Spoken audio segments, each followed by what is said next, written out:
It's Lisa Copeland. I'm the founder of Cars Her Way, and this is Cars Her Way Radio. And I am so honored and excited to have a very good friend of mine on the show today. She is a automotive dealer, CEO, dealer principal of Carter Myers Automotive Group in Virginia. Liza Borches, how are you, my friend? I'm doing great. Thanks so much for having me on, Lisa. Well, there was urgency on getting you on this show. And the urgency is you ran the New York Marathon this weekend. And so today's date is November 4th. Yeah. And so the marathon was November 3rd, 2019. Right. And it looked like your entire team. So I want you to take us through the process. I mean, not only are you a car dealer, you run 15 stores, you're active every single day. I want you to take us through your journey on the New York Marathon. Like how many people do that? That's such a bucket list. So take us on that journey. Well, I will say there are a lot of people out there that run marathons, and having just finished this one yesterday, I have so much respect for the people that do this every year, all the time, because I kind of feel like I hit my goal. I'm excited I did it, and I don't have another one on the calendar. I can tell you that. Was there any point during the marathon that you thought that you weren't going to finish? Now, the New York Marathon is, am I correct? Is it 26 miles? Yes, 26.2. And I will tell you that I had a training partner, a friend who I ran with yesterday. And I'm really glad that I was still running with him at about mile 18 when my legs started screaming at me. And he's a dear friend. And it was crazy. We both kind of crashed at the same moment. Both of our legs were kind of giving out. And I think we had each other to keep pushing ourselves along. There'd be, a half a mile where I was a little bit stronger, it could help push him. And then the next mile, he would push me a little bit. And I never thought I wouldn't finish because I think I knew I was mentally strong enough to, push through anything. But my legs were saying, you're not going to finish. My head was saying, you're freaking going to finish. Yeah. And so what was that deciding factor? Like, did you wake up one morning and you said, I don't know, running 15 car dealerships is not enough for me. Managing an empire is not enough. I think I'm going to run the New York Marathon. Tell us that story. It happened last December. It was just before Christmas. It was in between, I guess, Thanksgiving and Christmas. And I've always been a very good at routine exercise. Every morning, 5 to 7 in the morning, I am up, I'm exercising, I'm starting my day. But I just kind of got into a rut with my routine, and I felt like I needed a health goal for 2019. I had a lot of business goals. I had some family goals, but I wanted a personal health goal. And so although I was already running a lot, I decided one day out of the blue, I said, you know what, I'm going to run a marathon. And I don't know where the idea came from, but I said it out loud. Once I said it out loud to one person, I was like, okay, it's real now. I'm doing it. Put my name into the lottery for New York City Marathon, and I think it says 18% of the people get in through the lottery. And I got in. And once I actually got into the lottery, I said, well, now there's absolutely no turning back. I had written down the goal. I said it out loud, and I got in through the lottery. And so it was time to do it. I'll tell you, the biggest reason that I thought marathon versus some other health goal was, for me, running time is thinking time. Okay. And I felt that 2019, we had a lot going on in our company. And I needed time to be thinking strategically and not just time for fighting fires. And for me, running time really gives me that. So that was important to me this year. So how many hours a day do you have to run to prepare for this marathon? Like, how did you tell us about the training for this marathon? This is a big deal because not only did you get in, but you finished. And I know that there's a very large percentage of people that don't finish. Am I right about that? I have no idea. I know that at the end, as I was slowing down, I saw a lot of people walking. Yeah. That made me feel a little bit better that at least I was still running. I don't know exactly what the statistics are on how many people finish, but for me, it was tough. But the training, I really started training in earnest in July, and I met with a coach here in Charlottesville, wonderful man, Mark Lorenzoni, who owns the local running shop, and he mapped out a plan for me. We sat together and we said, okay, on July 15th through Marathon Day, here's what I'm going to run every single day. And I stuck to the plan. I mean, whether it was cold, hot, raining, I was on vacation. I was in Sweden at one point. I was in Detroit. I followed the plan. And I think that was what gave me confidence on Marathon Day to say, no matter what, I know I can finish this. I've run 22 miles. I've done every bit of training I needed to do. And so I think having a plan for anything in life is the most important part. So I actually told your story in my book, Car Buying Her Way, The Fierce Girl's Roadmap to the Car of Your Dreams, because when I met you, I was so inspired by you. You know, there's less than 10% female dealer principals in this country. When it comes to, and that's 15, less than 10%. And that would be a single rooftop. You've got 15 rooftops. Now, are you the third or you're the fourth generation? Fourth generation. You're the fourth generation. And, you know, your company's been in business for 95 years, founded in 1924. But there was a very special woman that you wrote about in the book and that we wrote about, and that was your Aunt Elizabeth Myers. And she was the majority owner in the 20 and 30s. Right. And it's a good story. And I know the story because I wrote the story, but I want you to tell the story. It's a little more colorful. I wish that I was obviously there in person back then to have met I guess she was my great aunt. But I actually ended up being her namesake. I was Elizabeth Myers before I got married. Now I'm Elizabeth Borches. I go by Liza. And my great aunt back in the late 20s, the story goes like this. She was in her early 20s herself. She moved to New York City as a single woman in her 20s and joined Northwestern Mutual Life Insurance.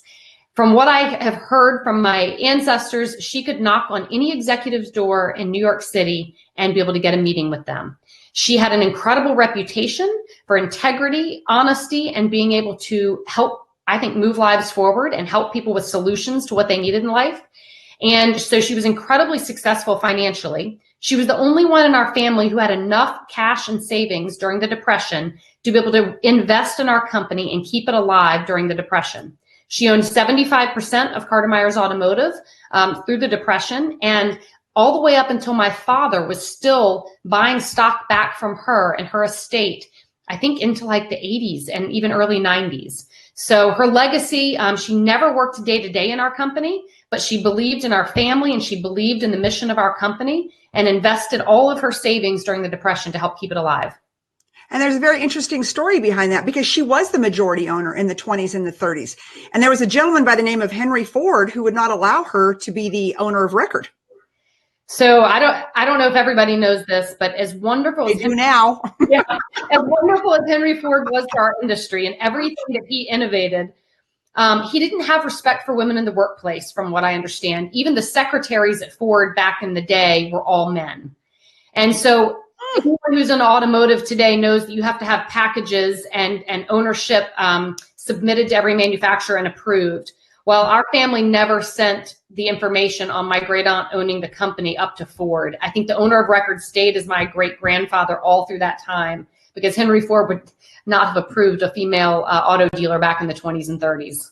Liza, I just got chills. Like when you said that, I just seriously, I just got like chills in my, being a former automotive principal myself. And of course you being one, it's like, man, like she had the money, she had the brain, she had anyways, but great story, amazing legacy. I believe that you and I will meet Aunt Elizabeth someday, right on the other side. She sounded like an amazing woman, but knowing you and hearing her story, which I love her story. I wish I would have known her. You have that same tenacity. Just the fact, ever since I've met you, like you set a goal and you see it through and you get it done and then you move to the next goal. Besides Aunt Elizabeth, what in growing up and in your life gave you that tenacity, gave you that I'm not going to quit? Because your story in itself is very interesting. You were a single point Volvo dealer. And so I'd like you to tell everybody that story because it's a good story. Yeah, well, I'll give a 2 seconds before I got to Volvo. After I graduated from college, I actually went to work on the manufacturer side. So I went to work for Honda in their corporate headquarters out in Torrance, California.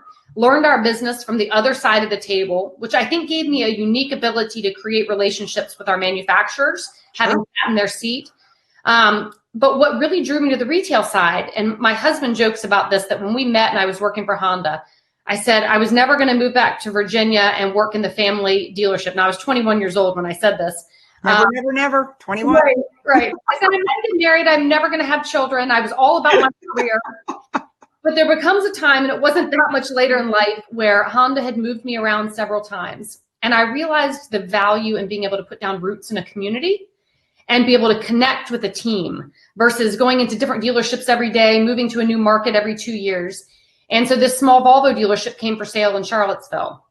And I didn't want to just come back and work for my dad and be the dealer's daughter. I had seen that story play out a lot of times, and I knew that it wasn't the way I wanted to enter our company. So my dad said, you know what, Liza, there's this guy who's looking to retire in Charlottesville. He has a small Volvo dealership if you have interest.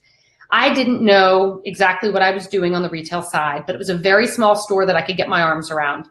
And so I bought into this dealership, and we had 14 employees when I first got there. It was very small. But the benefit of that was I got to be everything from the shuttle driver to a service advisor to the service manager to the salesperson to the finance manager to the dealer principal.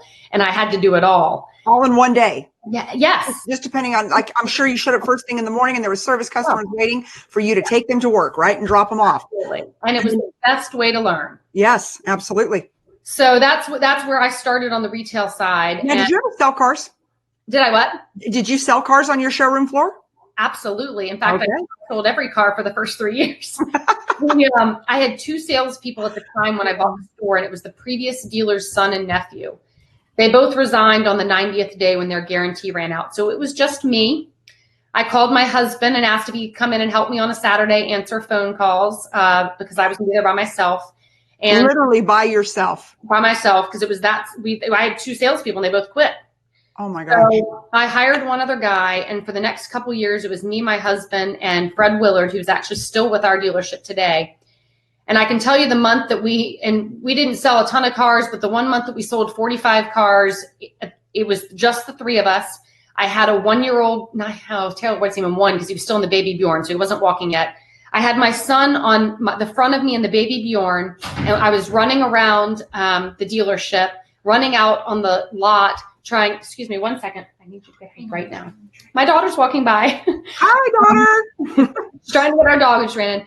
But I sold more cars that month with a baby on the front of me than we did any other month so far in the history of that store. And we just did what we had to do. And so that included having my child in there with me. And I had a nursery set up in my office. And it worked. So I sold a lot of cars. I was the salesperson, the used car manager, the sales manager, the F&I manager, and the GM all at one time at that point. Now, speaking of that daughter of yours, do you see her following you into the business? You know, I don't know what our business is going to look like 20 years from now, or maybe 15 years from now when she's going to be deciding where her career path is going to go.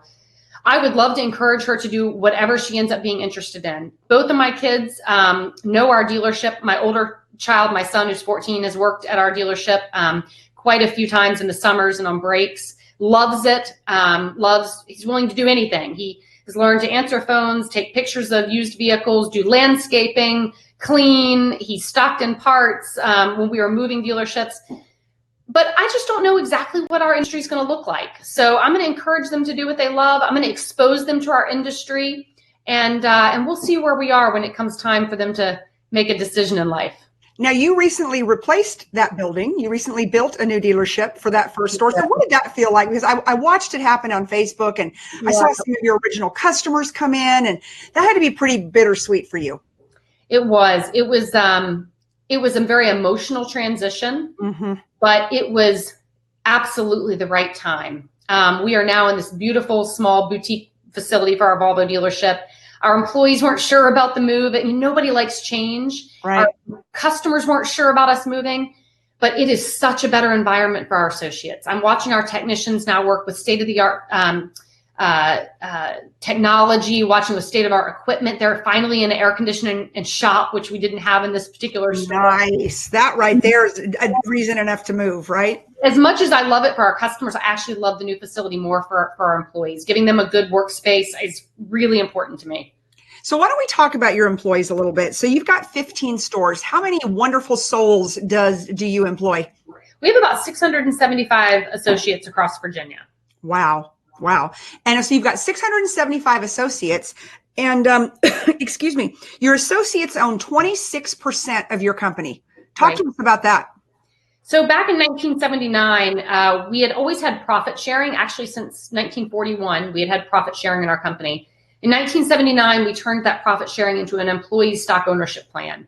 And our thought was that instead of sharing the profits with our employees and having it invested in other companies that we couldn't control the outcome, why don't we invest it back in ourselves, which would help fund future growth for CMA, and also give our employees stake in the sweat equity that they were putting in every day. the harder that they worked, the more we worked together, the better the results we had. Not only would they get a piece of the profits, but our stock price would increase more based on the hard work and effort that they put in.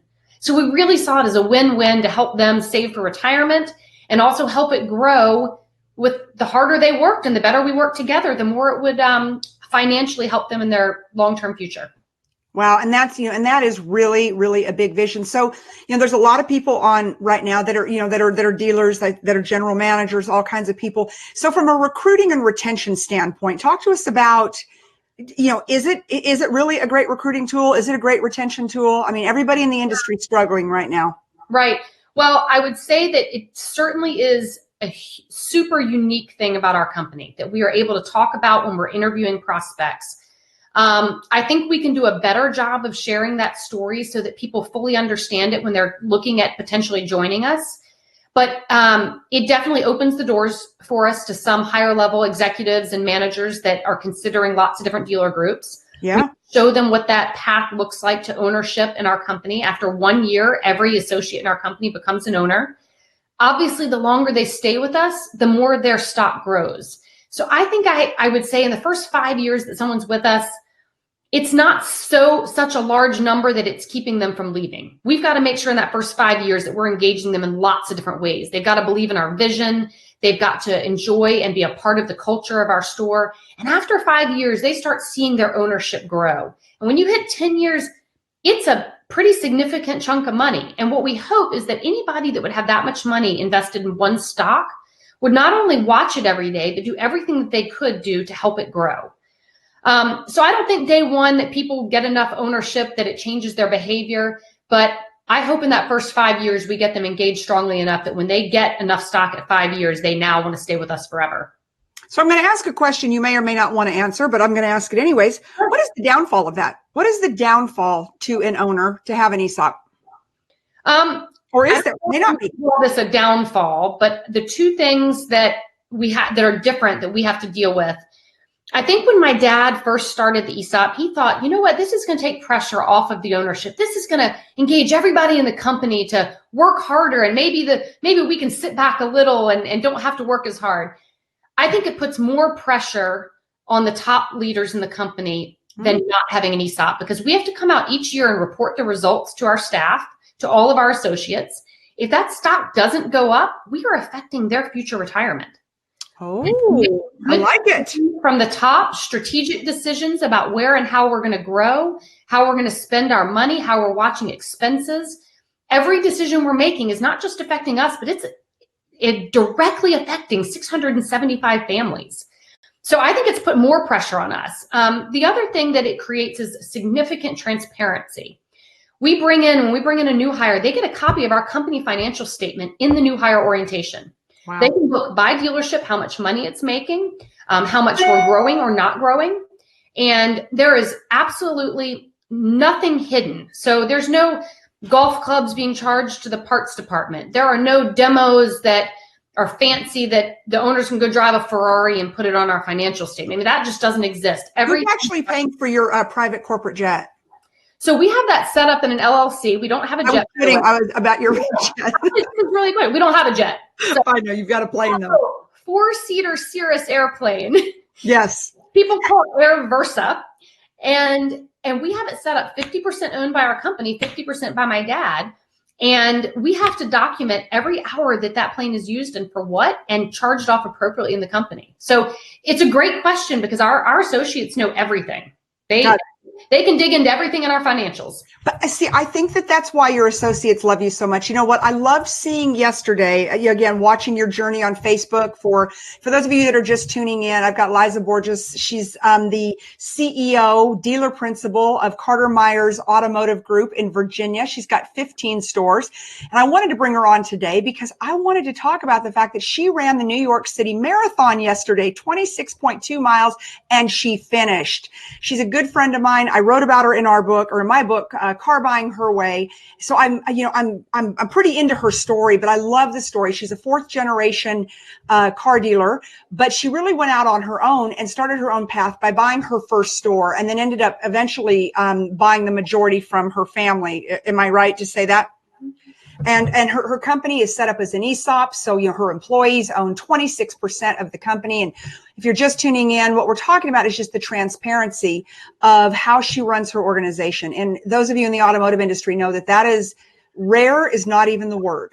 If it was a steak, it would be, the cow would still be alive on the plate, because that doesn't happen. That level of transparency. And so as I was watching Liza yesterday, and I was watching everybody, cheer you on, and all the Facebook posts. And then I think it was either Saturday or Friday, your employees threw a big party for you. You can just see the love and admiration that they have for you.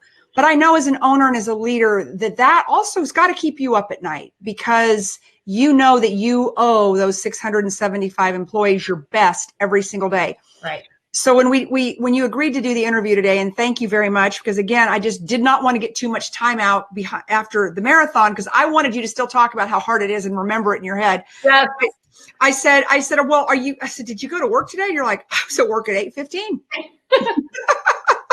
That didn't cross my mind not to be. Yeah, I mean, so you flew, you ran the marathon, you flew home last night from New York, back to Virginia, and back in the office at 8:15 this morning. Yep, I did. I was excited to see everybody. You mentioned that my associates threw a little surprise for me on, I think it was Thursday. And I really had tried to downplay this marathon. I did not want it to affect my time at work. I didn't want it to affect time with my family. I was really committed to just keeping it separate and not taking away from anything. And so I hadn't talked to my associates a lot about it. And on Thursday, they surprised me. My assistant said, I need to talk to you in the conference room. I could tell something was up. And I opened the door, and there sat like our whole management company team, and my parents were in there. And then I was like, wait, did I do something wrong? I felt like I was back in middle school with my parents, and maybe something was wrong. Oh. They pulled out a CMA hat for me to wear for the marathon.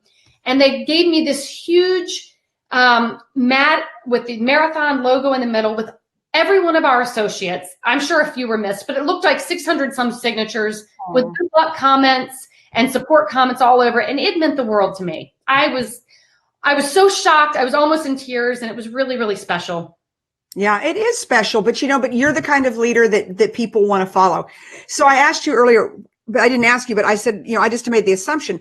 What is it, Liza, that keeps you up at night? Whether it's personally or professionally, what is it that keeps you up at night? I think you touched on it earlier about the 675 families that I know count on the future of our company. I truly care deeply about everybody in our company, not just what's happening to them today, but what their future is going to look like. Making good decisions on making sure that our company is going to be a player for a long time in this industry, that it will go on and live on beyond me, beyond my family, and making sure that we can provide for 675 and hopefully a lot more families in the future. Keeps me up at night. I want to make sure I'm making the best decisions possible, that I'm taking all of the information into account for where and how we should grow or not at the appropriate times. Our industry is evolving and changing every single day. Mm-hmm. And I've got to make sure that we are right on top of it. I don't know that we have to be the leader in every single area. Sometimes it's good to learn from the mistakes of others. Absolutely. Constantly studying and understanding when and how we've got to change and not just keep up, but be ahead of the competition. So I'm going to throw you a bit of a curveball. Mm-hmm. We live in an omni-channel world in the fact that when it comes to marketing, we've got traditional media, digital media, social media, all of this. If you only had one way, if I came to you and I said, Liza, you have to pick one thing, the one thing, what would you do to market for your dealerships? I think that we would go all social. If we only could choose one thing, I think the return on the investment of what you can do on social media is incredible. Now, I don't believe that we do a good enough job right now that I would feel comfortable saying turn off everything else. But if I had to choose one avenue, one thing, and we're going to know how to do it absolutely perfectly well and spend our money strategically, I think that in today's world, we could do it on social media. Yeah, and you and I've seen dealers around the country do that and been very, very successful at it. I can speak to women consumers. Of course, that's where my expertise is. And, 8.5 hours a day women spend on social media. So why, as dealers, why would we not be where the women are all day long? And I know you know this stat because you're sit on the advisory board of Cars Her Way, but 54% of vehicles that were sold in 2018 were registered to women. So I like to use that caveat, but they were registered to women. But women influenced 85% of them. So why would we as dealers not be where the customers are, where the influencer is? She's on social. So I'm going to say, Liza, you passed that test because other dealers from around the country that I interview for the show, a lot of times, their word is, oh, we got to stay with digital and we've got to do this. And I'm always thinking, no, if it was me all over again and I had no budget, we would own the social media channels. Mm-hmm. So, I definitely think your thought process is right, moving forward. What do you see as the biggest threat to the automotive industry in the next 10 years? I think that there are a lot of potential threats, but the two that I'm paying attention to the most are, first, making sure that as the technology changes in vehicles and as we have new manufacturers potentially entering the United States, mm-hmm. I want to make sure that I understand and am partnered with manufacturers who believe in the value of the dealer and understand the service that we provide to customers that is unique. I'm trying to understand why the consumer might want to buy direct and make sure that we are providing whatever that need is or that service of why a consumer would want to go around a dealer, and make sure that we would never fall into that space. So I think that's really important to understand, is how the consumers want to buy, making sure that there's no benefit to them buying direct and that dealers are creating a significant value to the equation of buying and servicing vehicles. If you were a consumer today and you were to put on your consumer hat, what would be the one reason that would drive you to buy direct? No, take CMA out of the equation. Just general what you know about the industry, which is a lot. Time and simplification. I want my purchase to be extremely efficient. I want it to be quick, especially if I know what I want, and I want it to be simple. And so I believe that consumers think that a direct purchase could eliminate some steps, simplify the process, have it be more timely and transparent. And so we just, as dealers, need to make sure, and I do believe actually most dealers can provide that purchase experience and that service experience, but there's a perception out there that we don't. I saw something really interesting. I was in Detroit a couple weeks ago, and I went to go visit our good friend, Ali Rita, who is the #1 car salesman in the world. He holds the Guinness Book of World. I shouldn't say he holds the Guinness Book because Guinness decided to jump out of that dogfight, but he did break the record of 44 years from Joe Girard. I saw a car, Liza, delivered from I got dropped off at the dealership. I went in to see him. We're taking pictures. The gentleman walked in literally right behind me. He walked in, out, bought a car, delivered in 25 minutes. I saw it with my very eyes. And I thought, oh my gosh, if this would be our industry norm. And we were laughing, Ali and I said, because he didn't even buy it on his lunch break. He bought it on his coffee break. We all need to learn from that. I want to see that. I need to understand how that happened and make sure that our stores are capable of doing that. I will tell you the one thing that my takeaway from it was, to go speak to my dealers about, is that they have cars ready. He knows what his customers are looking for, and he helps his customers. He's really good at landing his customers on the car that they should buy. And I was literally standing in the office, and, Ollie's introducing me to this gentleman, and the gentleman said, well, I think I want a 36-month lease. And Ollie said, no, you need to do 24. He said, okay. And Ollie said, and I think that you need a black car. And the gentleman said, okay. Well, it's just the reason he can do it so fast. And they trust him. He can take control because they have full trust in him. They do. It's a big deal. We need to have that across our industry. Yeah, and he was also doing the best thing for his customer. Detroit's a very heavy lease market, and his customer is better off in a 24-month lease. It's better for the dealership, and it's better for the customer, right? To be able to cycle these. And that's one of the reasons, we started Cars Her Way Radio, was to be able to bring on the best and brightest and share best practices. I've got the, luxury honor, whatever it is, to know the coolest people in the country. This weekend, I was with the president of Aston Martin. She invited me to be her guest. Oh, that's awesome. I can't even tell you. First of all, she's us. You would absolutely love this woman. She's just absolutely amazing. And she's just cool, but she understands, that buyer's journey. And I think that as dealers, we have to understand that buyer's journey. It's not about us. And I'm going to have Carrie Wise from TrueCar on the show in the next few days. And we have a big takeaway, the dealers that are watching. And I learned this from Carrie, and we have put it into all of the marketing strategies we're doing, is people don't care that you're number one. They don't care you've got the biggest inventory. They don't care that you're family owned. They don't care. You need to lead with your reputation. So if you're a 5-star on Google or 4.7 on Google, you lead with that. You lead in your marketing and your advertising about what it is you do for the customer. See, everyone's got large inventories right now, right? Yes. I mean, dealers are sinking inventory because it's been a little slower. Customers really may not want to deal with the number one dealership because they kind of feel like, there's something, maybe they're heavy negotiators, whatever it may be. And so you lead with that value prop that unique selling prop that benefits the customer, which is, I'm working with a dealership that prides themselves on the customer experience. Right. Yeah. So it's just, there's so much out there, but Liza, you and I both see it all day, every day, that dealerships around the country are still, on television doing this. We're number one. We're the greatest. They don't care. Customers don't care. No. I mean, you may as well take your $100 bills or your $1,000 bills and burn them. Yes. Yeah. So what, so if you were to be giving advice to every dealer in the country that's going to be listening to this, and they will be, what would you tell them about the customer journey? Where would you tell them to start? The most important thing in the customer, and I'm asking you that because I believe you're an expert in that. Well, I think it goes back to the word that we just used about Ali is trust. Yes. You have to figure out how to earn the trust of each and every customer, because that will change our entire process. If they trust us, we can simplify it, we can be more transparent, and we can absolutely move them through the process quicker.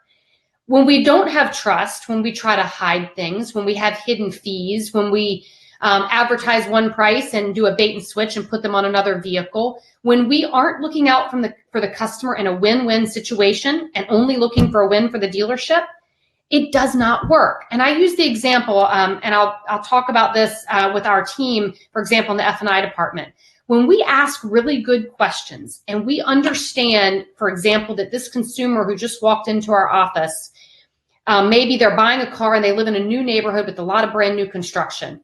And we find out that there's probably going to be nails all over this neighborhood for the next 6 months. And we think Tire and Wheel is a great product to sell them. Mm-hmm. And we find out that they have 2 teenage sons who've lost 2 sets of keys over the last year. And maybe key replacement would be a good product. If we ask really good questions and gain their trust and only sell them the products that are going to benefit them, that's how we make the whole consumer journey work.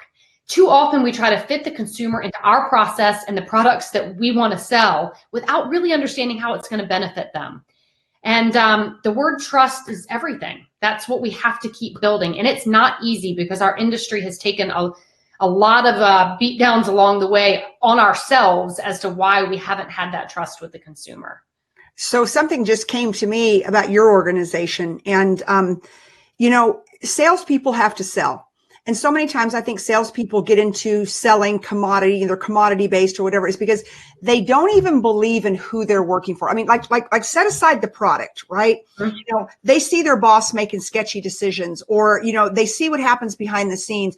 But when they work for an organization like yours, and I'm not just trying to, I don't know that I've ever said this to a dealer before having the conversation, but when you said earlier in the show, when you talked about the fact that when they come to work for you, that they're shown the financial statements to every single store, because they will be owners after a year, and your employees do own 26% of your 15 stores, that transparency, that confidence, that trust that sales team has in the ownership, I have to believe that goes that is just all over them when they're working and they're negotiating the car deals with your customers. And so I really want to just, bring that to the forefront. We have so many people on this right now that I'm watching, but all of this is being uploaded to Cars Her Way Radio at iHeartRadio. And so we're not going to call them out during this particular broadcast. But what I'm going to say is that there's a confidence in that I would say 95% of the car sales professionals, and I like to call them professionals because they keep our country moving forward. Yeah. If the car sales professionals don't have So I think that they already start the negotiation. They walk out in front of the customer disadvantaged because they had just been in the sales tower and they just heard the sales manager doing something sketchy. And then they walk out and they're like, oh gosh, and now I've got to try to talk this customer into, we're the best, believe in us. Right. And I think that you and your organization, you've laid as the leader an amazing foundation of trust with your employees in their organization. And so for those of you listening to this, I would start with building an organization that internally has trust, where the employees trust each other and the employees trust the leadership. And if you have leadership that you cannot trust, my advice, get rid of them. Period. And Liza, I'm telling you, I've never really been able to say that before.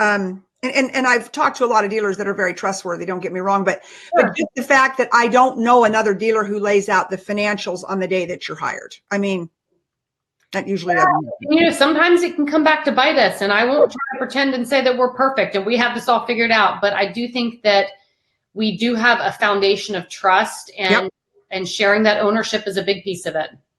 Well, as we wind up today, you were so gracious to agree to do this show. But again, you're such an amazing leader. You're so well thought of in both the industry and by your employees. What's the one piece of advice, that somebody who might be listening to this show, they're struggling and they're thinking, you know what? It isn't worth it. I hate my boss. I'm not making enough money. I really like the car business, but I'm going to throw in the towel. What is your piece of advice? Kind of as like, they like to call me Mama Bear, but like as Mama Bear, what advice would you give that person, no matter what position they're in, that's struggling? And we have people in our company that struggle, and I'll see some at the end of a month and I can tell it on their face if they had a tough month. Mm-hmm. And the biggest thing, and I was talking to one just the other day that I tell them, is that even if you didn't hit your goal this month, every person that you're working with in this industry, I don't think we give ourselves enough credit for understanding what an impact we're making on their lives.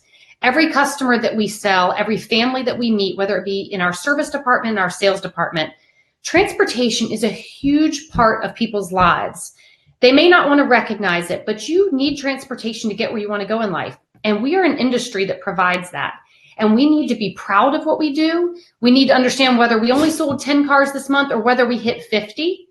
We're going to keep pushing ourselves to do better because we have an important role in this country and in people's lives. So you make an impact every day. You need to be proud of what you do and realize that you're changing people's lives. Right. And to your point, like I'll just go back to women consumers, the two things, and you and I talked about this a lot, and you're as passionate as I am about it, is the two things that keep women impoverished. It's okay, the puppy. We love dogs. Yeah. So the only thing that, two things that keep women impoverished is transportation and childcare. So I don't think as car dealers we can do anything about the child care, but I do know that we can provide honest transportation solutions to our customers out there. Liza, I want to thank you so much. Liza Borches, CEO, dealer principal of Carter Myers Automotive Group, 15 stores in Virginia, an amazing lady. Tell us the company website for anybody out there who might just want to relocate to Virginia and work for an amazing company. I appreciate that, Lisa. Our company website is cmacars.com. Okay. And Carter Myers Automotive. I just moved out of my light. And I so appreciate you having me on. I believe that our industry is so important. We're going to have a lot of challenges ahead, and we need great people in this industry.